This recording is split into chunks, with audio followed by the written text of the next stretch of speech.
CM Siddaramaiah ವಿರುದ್ಧ ಏನು ಮೂಡೋ ಹಗರಣ ಇತ್ತಲ್ಲ, ಆ ಒಂದು ಹಗರಣಕ್ಕೆ ಸಂಬಂಧಪಟ್ಟಂತೆ ಲೋಕಾಯುಕ್ತ ನೀಡಿರುವಂತಹ ಕ್ಲೀನ್ ಚೀಟ್ ಕುರಿತು ಈಗ ಕೆಲವೊಂದು ಮಾತುಗಳು ಕೇಳಿ ಬರುತ್ತಾ ಇದೆ.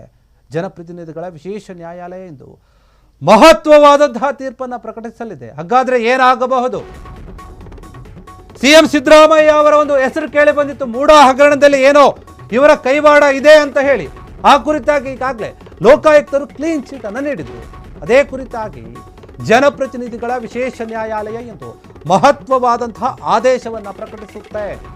ಲೋಕಾಯುಕ್ತ ಪೊಲೀಸರು ಸಿಎಂ ಸಿದ್ದರಾಮಯ್ಯ ಪತ್ನಿಯಾಗಿರುವಂತಹ ಪಾರ್ವತಿ ಏನಿದ್ರು ಅವರು ಸೇರಿ 4 ವಿರುದ್ಧ ಬಿ ರಿಪೋರ್ಟ್ ಅನ್ನು ಸಲ್ಲಿಸಿರ್ತಾರೆ. ಈ ಬಿ ರಿಪೋರ್ಟ್ ಅನ್ನು ಪ್ರಶ್ನಿಸಿ ದೂರುದಾರ ಆಗಿರುವಂತಹ ಸ್ನೇಹಮಯಿ ಕೃಷ್ಣ ಕೋರ್ಟ್ ಅನ್ನು ಮೆಟ್ಲೇರಿದ್ರು. ವಾದ ಆಲಿಸಿದಂತಹ ನ್ಯಾಯಾಲಯ ಇಂದಿಗೆ ಆದೇಶವನ್ನು ಕಾಯ್ದಿರಿಸಿತ್ತು. ನ್ಯಾಯಾಲಯ ಬಿ ರಿಪೋರ್ಟ್ ಒಪ್ಪಿದ್ರೆ ಸಿಎಂ ಕುಟುಂಬಕ್ಕೆ, ಒಪ್ಪದಿದ್ರೆ ಬಿಗ್ ರಿಲೀಫ್ ಸಿಗುತ್ತೆ. ಒಪ್ಪಿದ್ರೆ ಏನಾಗುತ್ತೆ? ಒಪ್ಪಿದ್ರು ಒಪ್ಪದೇ ಇದ್ರು ಒಂದು ರೀತಿಯಲ್ಲಿ ಸ್ನೇಹಮಯಿ ಕೃಷ್ಣ ಬಿಡೋ ಥರ ಕಾಣ್ತಾ ಇಲ್ಲ.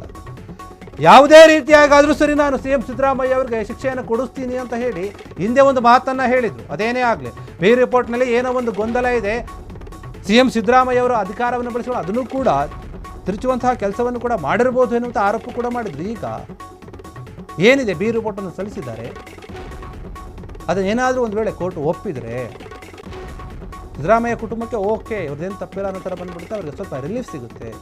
ಒಪ್ಪದೇ ಇದ್ರೆ ದೊಡ್ಡ ಸಂಕಷ್ಟ ಎದುರಾಗುತ್ತೆ ಸಿಎಂ ಸಿದ್ದರಾಮಯ್ಯ ಕುಟುಂಬಕ್ಕೆ. ಇತ್ತ ಲೋಕಾಯುಕ್ತ ಅಂತಿಮ ವರದಿ ನೀಡಿದ್ದು ಆದೇಶ ಹೊರಬೀಳಲಿದೆ ಅಂತ ಹೇಳ್ತಾರೆ. ಹಾಗಾದ್ರೆ ಏನಾಗಬಹುದು ಇವತ್ತು? ಇದಕ್ಕೂ ಮುನ್ನ ವಿಚಾರಣೆ ನಡೆಸಿದಂತಹ ಕೋರ್ಟ್ ಏನು ಹೇಳುತ್ತೆ? ಈ ಹಿಂದೆ ಲೋಕಾಯುಕ್ತ ಪೊಲೀಸರು ಸಾಕಷ್ಟು ದೋಷಾರೋಪ ಪಟ್ಟಿಯನ್ನು ಹಾಕಿದ್ದಾರೆ.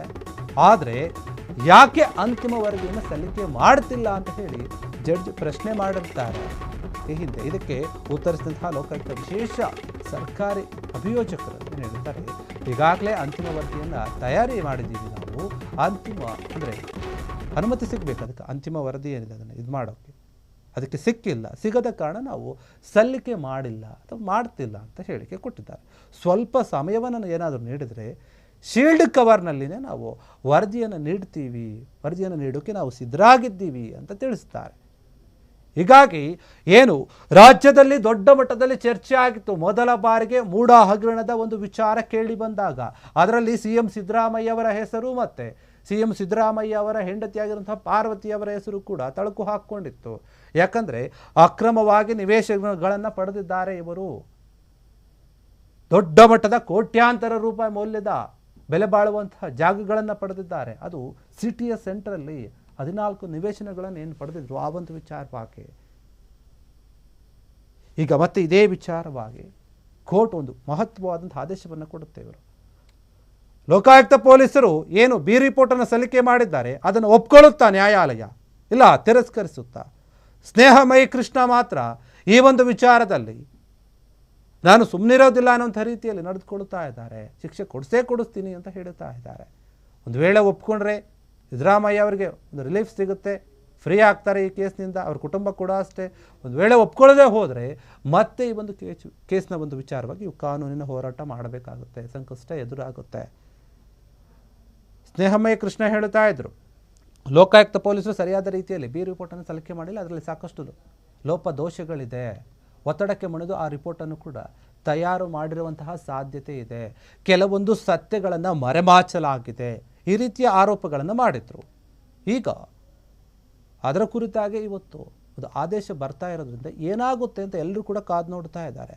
ಜನಪ್ರತಿನಿಧಿಗಳ ವಿಶೇಷ ನ್ಯಾಯಾಲಯ ಎಂದು ಆದೇಶವನ್ನು ಹೊರಡಿಸುತ್ತೆ, ಪ್ರಕಟಣೆ ಮಾಡುತ್ತೆ, ಏನಾಗಬಹುದು ಅಂತ.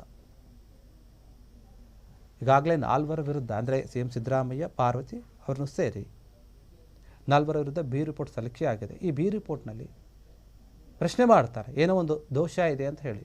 ದೂರುದಾರ ಆಗಿರುವಂತಹ ಸ್ನೇಹಮಯಿ ಕೃಷ್ಣ ಅವರು ಕೋರ್ಟ್ ಮೆಟ್ಲೇ ಇರ್ತಾರೆ, ಅದು ಸರಿಯಾಗಿಲ್ಲ, ಸರಿಯಾದ ರೀತಿಯಲ್ಲಿ ಬಿ ರಿಪೋರ್ಟ್ ಇವರು ಸಲ್ಲಿಕೆ ಮಾಡಿಲ್ಲ ಅಂತ ಹೇಳಿ ಕೆಲವೊಂದು ಕಾರಣಗಳನ್ನು ಕೊಟ್ಟು ಕೋರ್ಟ್ ಮೆಟ್ಲೇ ಇರ್ತಾರೆ.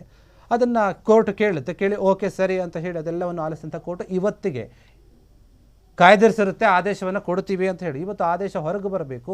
ಏನು ಬರುತ್ತೆ ಆದೇಶ ಅನ್ನೋದೇ ಪ್ರಶ್ನೆ ಇದೆ ಈ ಒಂದು ವಿಚಾರವಾಗಿ. ಸ್ನೇಹಮಯಿ ಕೃಷ್ಣ ಅವರ ವಾದವನ್ನು ಆಲಿಸಿ ಅವ್ರ ಕಡೆ ಕೊಡುತ್ತೋ ಅಥವಾ ಇಲ್ಲ ಸಿದ್ದರಾಮಯ್ಯ ಅವರ ಮತ್ತು ಅವರ ಫ್ಯಾಮಿಲಿಯವರ ಏನೂ ತಪ್ಪಿಲ್ಲ ಅಂತ ಹೇಳಿ ಆ ಒಂದು ರಿಪೋರ್ಟ್ನ ಒಪ್ಕೊಳ್ಳುತ್ತೋ ಅಂತ ಕಾದು ನೋಡಬೇಕು. ಕ್ಷಣ ಕ್ಷಣದ ಸುದ್ದಿಗಳಿಗಾಗಿ ಫ್ರೀಡಂ ಟಿವಿ ಸಬ್ಸ್ಕ್ರೈಬ್ ಮಾಡಿ, ಲೈಕ್ ಮಾಡಿ ಹಾಗೂ ಫಾಲೋ ಮಾಡಿ. ಹೊಸ ಸುದ್ದಿಗಳ ನೋಟಿಫಿಕೇಶನ್ಗಾಗಿ ಬೆಲ್ ಐಕಾನ್ ಮೇಲೆ ಕ್ಲಿಕ್ ಮಾಡಿ.